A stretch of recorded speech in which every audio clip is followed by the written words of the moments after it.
Si nos sumergimos en las grandes y pequeñas ciudades, vemos que ya no hay quien busque a Dios. Todos buscamos nuestro razonamiento, la ley natural, el ojo por ojo y diente por diente. Decimos amar al Señor, pero con nuestras obras lo negamos. Decimos que si es necesario moriríamos por Él, pero no podemos amar al prójimo. Es que nuestra naturaleza nos incita a pecar, porque fue corrompida desde el principio de la creación. Y por más que intentemos hacer lo bueno, no podemos, porque en pecado fuimos concebidos y en maldad fuimos formados. Fuimos formados por la ley natural, por el razonamiento humano, y desde este punto de vista juzgamos las intenciones de los demás. Desde este punto de vista nos hacemos jueces y esclavos. Nos hacemos jueces cuando juzgamos el comportamiento de los demás, cuando decimos que son perversos y merecen ser castigados.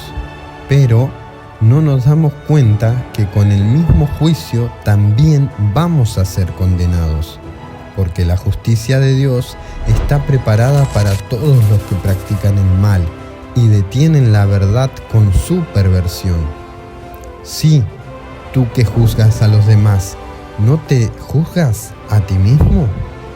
El simple hecho de obedecer nuestra naturaleza, la ley natural, nos hace esclavos. Sí, esclavos del razonamiento humano y del pecado. Por otro lado, veamos algunas diferencias entre razón y fe. La razón nos permite un conocimiento incompleto de Dios.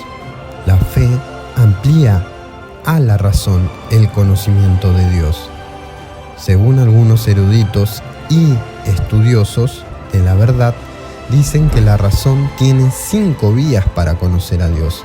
Las 5 vías son: vía del movimiento, vía de la causa eficiente, vía de la contingencia y la necesidad, vía de los grados de perfección, vía de la finalidad.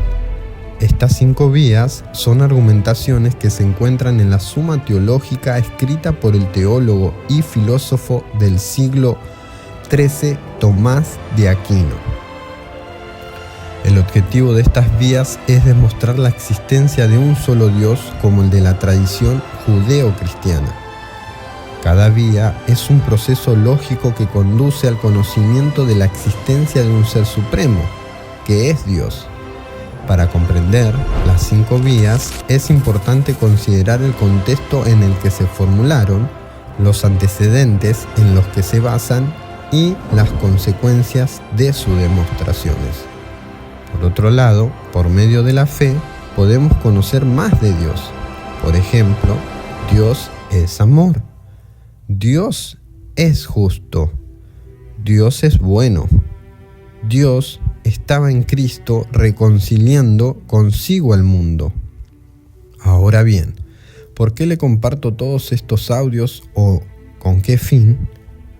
Primero que nada, les quiero decir que fui elegido por Dios para predicar la buena noticia.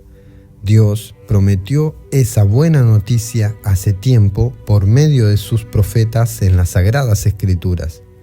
La buena noticia habla de su Hijo, y les comparto todos estos audios con el fin de que tengan salvación para sus almas, porque se acerca el día en que Dios juzgará por medio de Cristo Jesús la vida secreta de cada uno.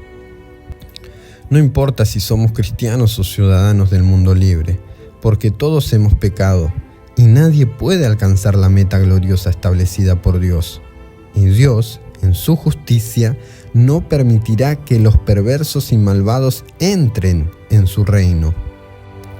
Por otro lado, en su gracia, Dios gratuitamente nos hace justos a sus ojos por medio de Cristo Jesús, quien nos libró del castigo de nuestros pecados. Pues Dios ofreció a Jesús como el sacrificio por el pecado. Las personas son declaradas justas a los ojos de Dios cuando creen que Jesús sacrificó su vida al derramar su sangre. Ese sacrificio muestra que Dios actuó con justicia cuando se contuvo y no castigó a los que pecaron en el pasado, porque miraba hacia el futuro y de ese modo los incluiría en lo que llevaría a cabo en el tiempo presente. Dios hizo todo esto para demostrar su justicia, porque Él mismo es justo e imparcial, y a los pecadores los hace justo a sus ojos cuando creen en Jesús. Resumiendo un poco todo, la ley natural nos dice que Dios es dueño de la vida. Todo lo que va en contra de la ley natural va en contra de Dios. Ejemplos: abortos, eutanasia, matrimonios entre personas del mismo sexo, etc. Muchos estudiosos dicen que entre los 5 y 7 años los niños empiezan a desarrollar el razonamiento.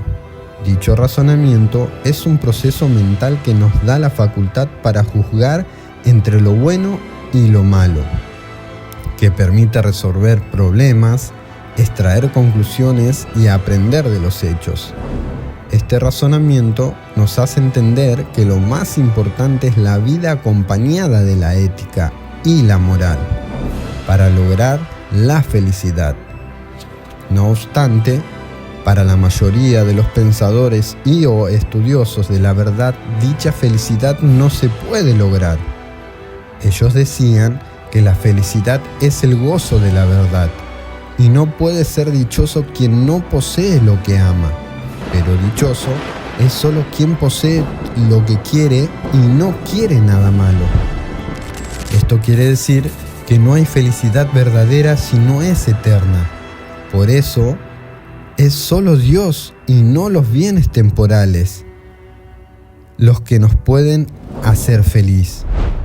También pensaban que la felicidad se alcanza viviendo de acuerdo con la razón, la ley natural, ya que la razón es el órgano de la verdad. Ahora bien, la ley natural, la razón, está incluida en nosotros desde que nacemos. Dios nos creó con espíritu, alma y cuerpo. En el principio de la creación, Dios nos formó a su imagen y semejanza, nos creó casi igual a Él y nos dio autoridad sobre todo lo que había creado. Pero nuestra naturaleza fue corrompida. Por eso nuestra razón, la ley natural, nos hace juzgar todo lo que no es natural, y así imponemos juicio en la ley del ojo por ojo y diente por diente, en la ley de no matarás, en la ley de no cometerás adulterio, en la ley de no codicies, en la ley de honra a tu padre y a tu madre, en la ley de amarás a tu prójimo como a ti mismo, en la ley de amarás a tu Dios con todo tu corazón, con toda tu alma y con toda tu mente. Ahora bien, ¿acaso sugiero que la ley de Dios es pecaminosa? De ninguna manera. De hecho, fue la ley la que me mostró mi pecado. Yo nunca hubiera sabido que codiciar es malo si la ley no dijera no codicies. Pero el pecado usó ese mandamiento para despertar toda clase de deseo codicioso dentro de mí. Si no existiera la ley, el pecado no tendría ese poder. Hubo un tiempo en que viví sin entender la ley. Pero luego, cuando aprendí, por ejemplo, el mandamiento de no codiciar, el poder del pecado cobró vida y yo morí. Entonces me di cuenta que los mandatos de la ley, que supuestamente traían vida, trajeron en cambio muerte espiritual. A pesar de ello, la ley en sí misma es santa y sus mandatos son santos, rectos y buenos. Pero ¿cómo puede ser? ¿Acaso la ley, que es buena, provocó mi muerte? Por supuesto que no. El pecado usó lo que era bueno a fin de lograr mi condena de muerte. Por eso podemos ver qué terrible es el pecado. Se vale de los buenos mandatos de Dios para lograr sus propios fines malvados. Por lo tanto, el problema no es con la ley, porque la ley es buena y espiritual. El problema está en mí, porque soy demasiado humano, un esclavo del pecado. Realmente no me entiendo a mí mismo, porque quiero hacer lo que es correcto, pero no lo hago. En cambio, hago lo que odio. Pero si yo sé que lo que hago está mal, eso demuestra que estoy de acuerdo con que la ley es buena. Entonces, no soy yo el que hace lo que está mal, sino el pecado que vive en mí. Yo sé que en mí, es decir, en mi naturaleza pecaminosa, no existe nada bueno. Quiero hacer lo que es correcto, pero no puedo. Quiero hacer lo que es bueno, pero no lo hago. No quiero hacer lo que está mal, pero igual lo hago. Ahora, si hago lo que no quiero hacer, realmente no soy yo el que hace lo que está mal, sino el pecado que vive en mí. He descubierto el siguiente principio de vida: que cuando quiero hacer lo que es correcto, no puedo evitar hacer lo que está mal. Amo la ley de Dios con todo mi corazón, pero hay otro poder dentro de mí que está en guerra con mi mente. Ese poder me esclaviza al pecado, que todavía está dentro de mí. Soy un pobre desgraciado. ¿Quién me librará de esta vida dominada por el pecado y la muerte? Gracias a Dios, la respuesta está en Jesucristo, nuestro Señor. Así que ya ven, en mi mente, de verdad quiero obedecer la ley de Dios, pero a causa de mi naturaleza pecaminosa soy esclavo del pecado.